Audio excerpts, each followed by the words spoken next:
Students, welcome to 9th class.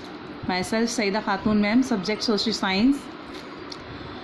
इससे पहले हमने चैप्टर 1 स्टार्ट किया था डेमोक्रेटिक पॉलिटिक्स के अंदर, जिसके अंदर हमने पढ़ा था चिली की गवर्नमेंट के बारे में और रेस्टोरेशन ऑफ डेमोक्रेसी के बारे में। अब हम पढ़ेंगे democracy in Poland.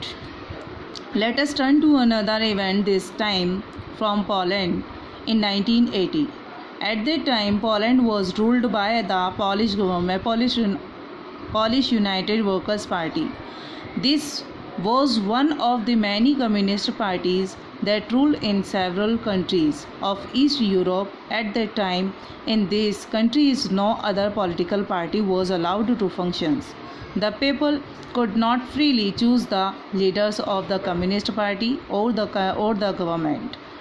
Those who spoke against the leaders of the party or the government were put in prison. The government in Poland was supported and controlled by the government of the Soviet Union, a vast and powerful communist state. जैसा कि हम इससे पहले पढ़ चुके हैं कि chilli के अंदर किस तरह से एलेंडे जो थे उन्होंने राज किया, कैसे प्रेसिडेंट बने और उन्होंने किस तरह से वर्क किया। अब इसी तरह से हम जो है पोलैंड की डेमोक्रेसी के बारे में पढ़ेंगे, जिसके अंदर बताया गया है कि पोलैंड की जो डेमोक्रेसी है वो 1980 के अंदर बनाई गई थी। इसके अंदर कुछ वर्कर्स काम किया करते थे और इस पार्टी के अंदर ये एक पॉलिटिकल पार्टी थी जो कि कंट्री के अंदर एक सरकार बना के गवर्नमेंट बनाते हुए अपना वर्क किया करती थी, और जितना भी वर्क जो किया जाता था वो सब गवर्नमेंट के अंडर में होता था और वर्कर्स को हर तरीके से एक्सप्लॉइट किया जाता था। On 14 August 1980, the workers of Lenin shipyard in the city of Gdansk went on a strike. The shipyard was owned by the government. In fact, all the factories and big property in Poland were owned by the government. The strike began with a demand to take back a crane operator, a woman work, who was unjustly dismissed from service. This strike was illegal because trade union independent on the ruling party were not allowed in Poland. As the strike continued, a former electrician of a shipyard, Lech Walesa, joined the strike. He was dismissed from service in 1976 for demanding higher pay.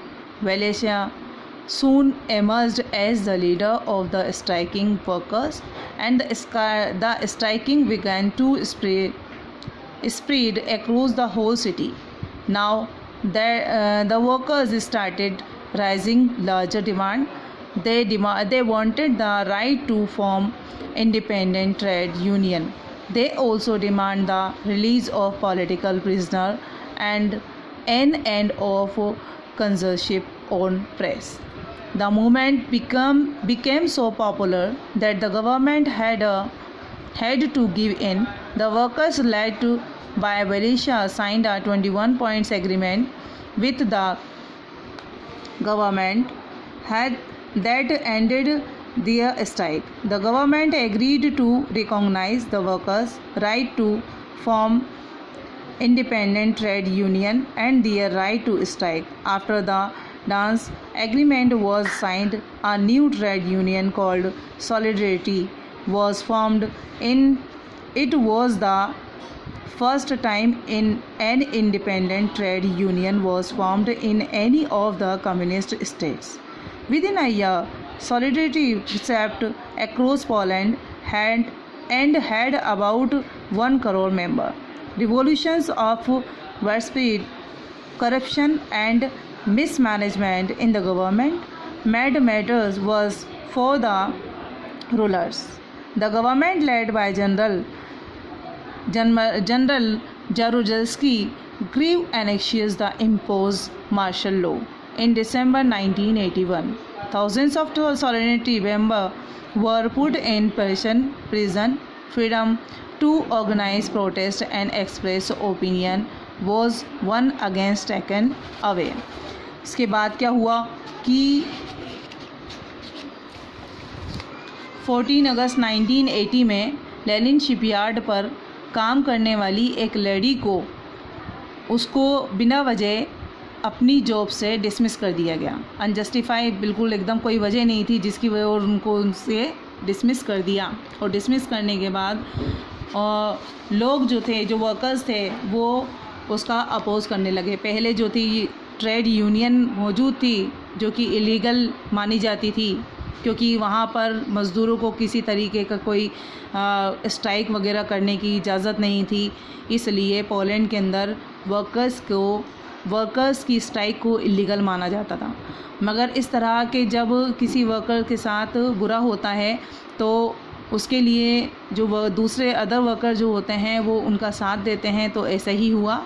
और इसके साथ साथ 1976 के अंदर lake वेलेशा जो है उनको भी, जो कि एक इलेक्ट्रीशियन थे, उनको भी इसी तरह से हटा दिया गया था उनकी जॉब से।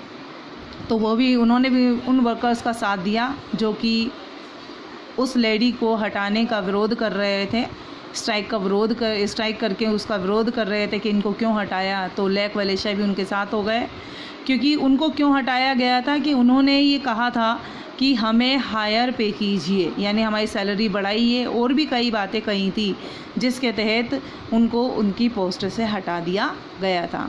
इसके बाद जो वर्कर्स थे उनका एक मूवमेंट शुरू हो गया, आंदोलन शुरू हो गया गवर्नमेंट के ख़िलाफ़, क्योंकि वहाँ की जो गवर्नमेंट है, पोलैंड की जो गवर्नमेंट थी उस वक्त किसी तरीके का कोई अधिकार लोगों को नहीं था, वर्कर्स को नहीं था।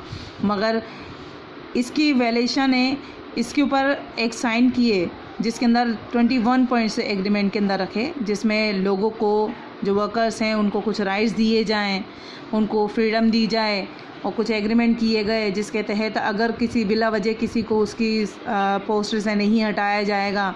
और जो उस वक्त एग्रीमेंट किया गया तो वो एक नई ट्रेड यूनियन बनाई गई जिसका नाम था सॉलिडरिटी नाम से। इसके अंदर ये एक ऐसी पार्टी थी जो कि सॉलिडरनोस इन पोलिश के अंदर बनाई गई थी, एक पार्टी बनाई गई थी जिसके तहत वर्कर्स को पूरा अधिकार था कि वो है अपनी सरकार को चुने।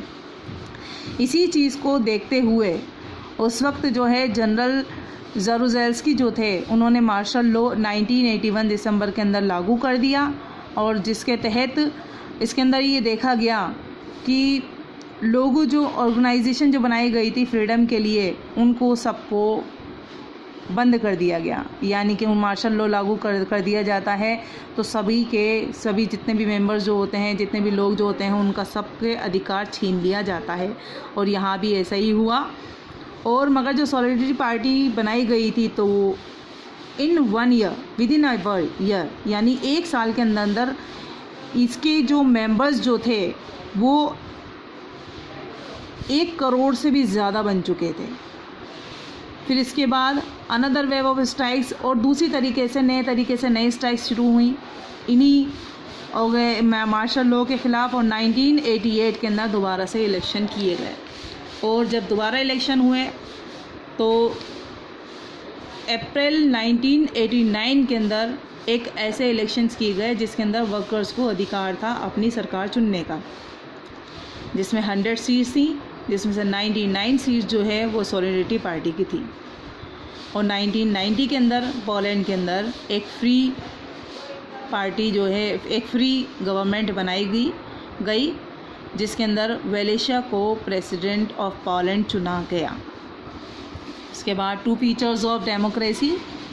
We have read 2 different kinds. हम जो पीछे की जो स्टोरीज़ पढ़ चुके हैं उसके अंदर उसके बारे में ही बताया गया है, जिसके अंदर चिली के अंदर जो एलेंडा प्रेसिडेंट थे उन्होंने डेमोक्रेसी किस तरह से चलाई, फिर उसके बाद पिनोशी ने किस तरह से अपनी गवर्नमेंट चलाई, और फिर उसके बाद मिखेले ने किस तरह से अपनी डेमोक्रेसी चलाई, उसी के बारे में यहाँ पर बताया गया। और इसमें कॉमन जो 2 बातें देखने को मिली वो ये थी, the people could not choose और चेंज दियर रूल्स, लोग जो है अपनी मर्ज़ी से किसी चीज़ को नहीं चुन सकते थे और उनके नियमों को नहीं बदल सकते थे। There was no real freedom to express one's opinion, form political association and organise protest and political action. और रियल फ्रीडम लोगों को नहीं मिली हुई थी। देखने की बात यह है कि इतना कुछ होने के बावजूद भी उस वक्त की दोनों जो स्टोरीज़ हैं उन दोनों स्टोरीज़ में कॉमन बातें यही थी कि वहाँ पर लोग जो थे वो अपनी सरकार को चुन नहीं सकते थे, अपने नियम को नहीं चुन सकते थे और उसके साथ साथ उनको पूरी तरह से फ्रीडम नहीं मिली हुई थी। तो इससे ये साबित होता है कि पहले की जो डेमोक्रेसी है वो डेमोक्रेसी पूरी तरह से फ्री डेमोक्रेसी नहीं कही जा सकती थी।